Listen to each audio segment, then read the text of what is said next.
Hi friends, welcome to Sailor Calypso Says. I'm your host, Sailor Calypso, aka Angelina. If you're new here, in this podcast we talk about pop culture and many other nerdy, nostalgic things. We'll try to keep it to the 80s, 90s, and early 2000s, but sometimes things go sideways and we don't stick to a script. On every episode, we will also try a fun snack food that is not normally found here in Western Canada. And I will probably also read some mail we've received recently. Stick around, you might like what you hear.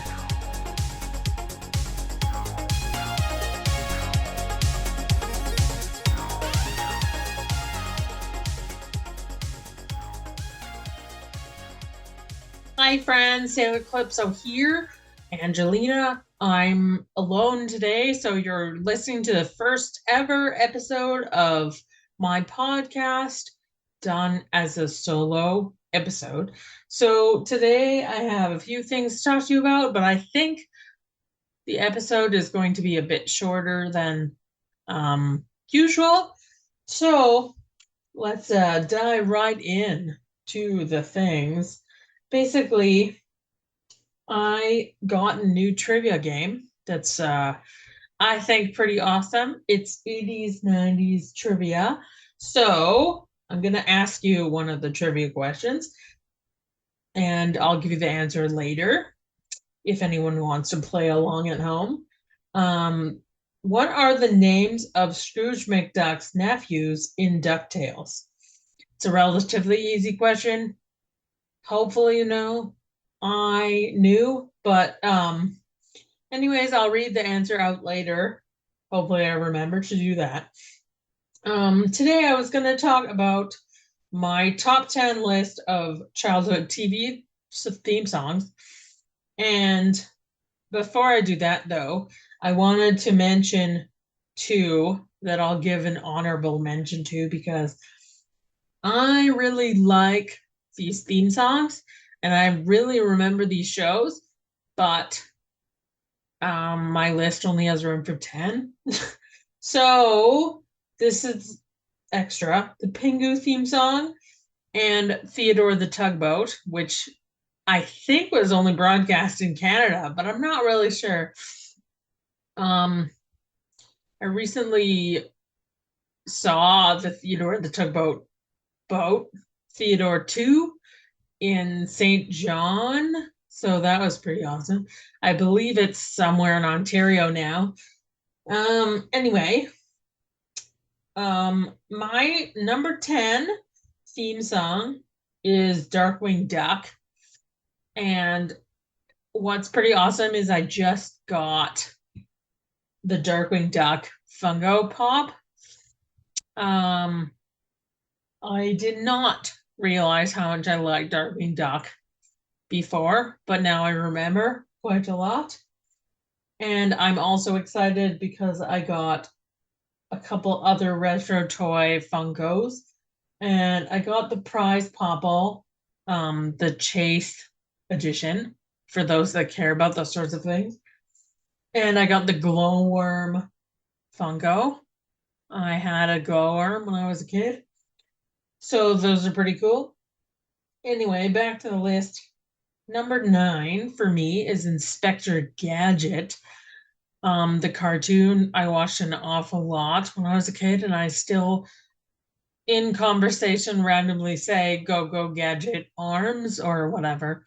When I am referring to these kind of long, I wish I had long arms or a long neck, or depending on the situation. Anyways, number 8, I kind of feel a little foolish, but it's a catchy song, so I don't know what to tell you. It's the Barney and Friends theme song. It's a catchy tune. Anyways, moving on. Number 7 is Are You Afraid of the Dark?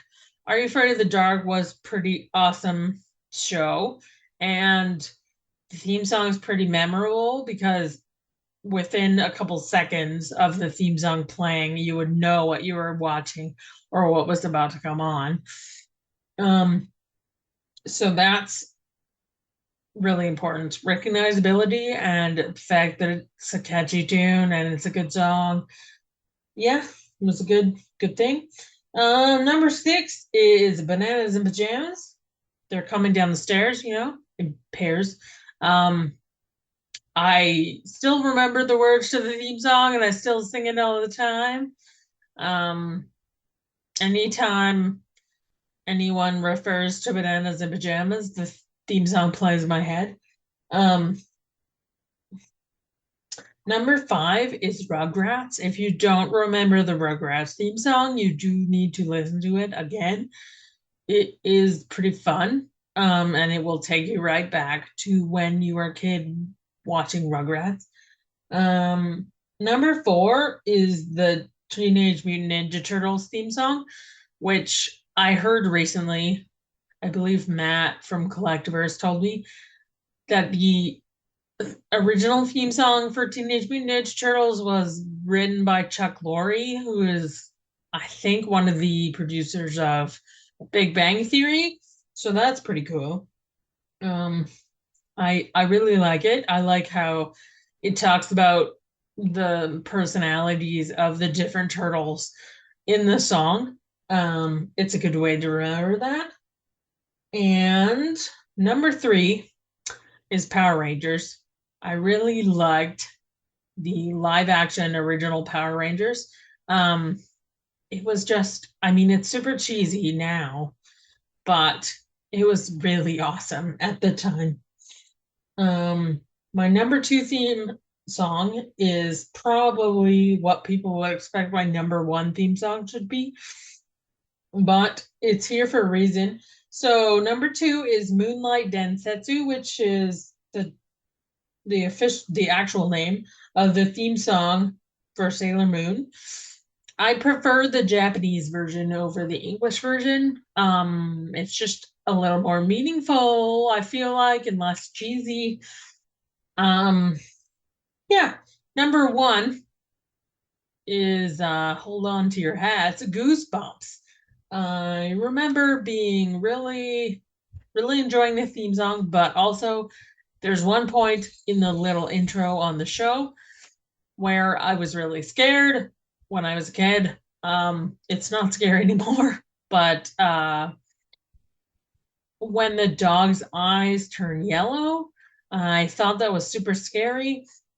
Watching it now, I see that it's just like them basically putting a cutout of yellow eyes with black pupils on on a screen at the time, and it now as an adult I see it and it looks like someone made eyes with construction paper and like glued them on the dog. But anyways,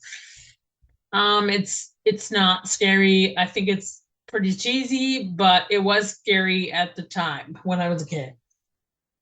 I also am pretty jazzed because recently I got the Goosebumps game from Collectiverse. It's new to me, but I believe it's a retro game.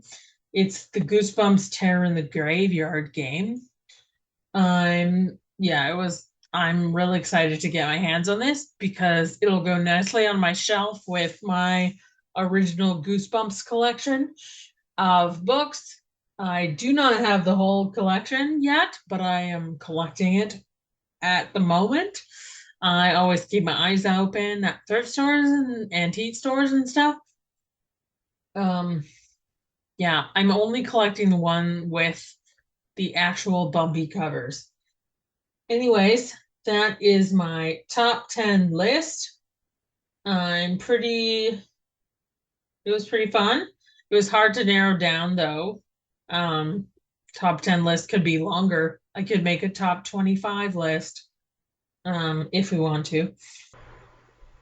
Hey guys, I forgot to read the trivia question answer as I predicted.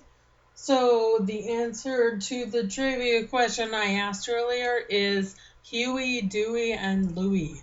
I feel like everyone probably knew that, but if you didn't, here is the answer.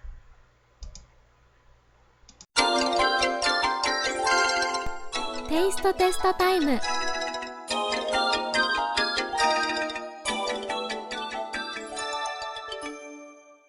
The snacks for today are something that I ate a lot when I was a kid. I remember eating them for lunch often. Um, the first thing I'm trying today is Dunkaroos vanilla sprinkles. Um, when I was a kid, I remember Dunkaroos being really popular. They were like currency for kids. Um, they would trade lots of things that they had in their lunch for a package of Dunkaroos. So I want to see if they're as awesome as I remember them. The other thing that I'm gonna try is um, pink Starburst Fruit by the Foot. So Fruit by the Foot is pretty awesome. I remember eating it a lot. So first, let's try the Dunkaroos. First, I'll try a cookie with no icing at all. Okay, so the little cookies are pretty good by themselves without any icing. Now I'll try one with icing. If you don't know what Dunkaroos are, basically there's a package of little cookies and you dip them in this icing that they supply in the package. And how much icing is you control yourself. Um, so you can have lots of icing and run out, or you can, you know, put a little icing on each cookie. Let's try this. Oh, that's super sweet. Super sweet. If you don't have a sweet tooth, I don't recommend trying this. But for me, it's very, very sweet and a little chemically. You can really taste the chemicalness. I don't remember being able to taste that when I was a kid. It's possible that it did taste like that and I just didn't care or notice. Um, but it definitely tastes chemically now, and I probably shouldn't eat any more of these right now. They're really, I don't know how you could eat a whole package. Anyways, on to the Fruit by the Foot. So if you've never had Fruit by the Foot before, it's basically a really long, skinny piece of fruit leather rolled up in this fun little paper. And how I used to eat it is by putting the fruit leather part on my tongue and just unwrapping the thing with my mouth and chewing as I went. So anyway, let's try this. It's really good. It's not super sweet.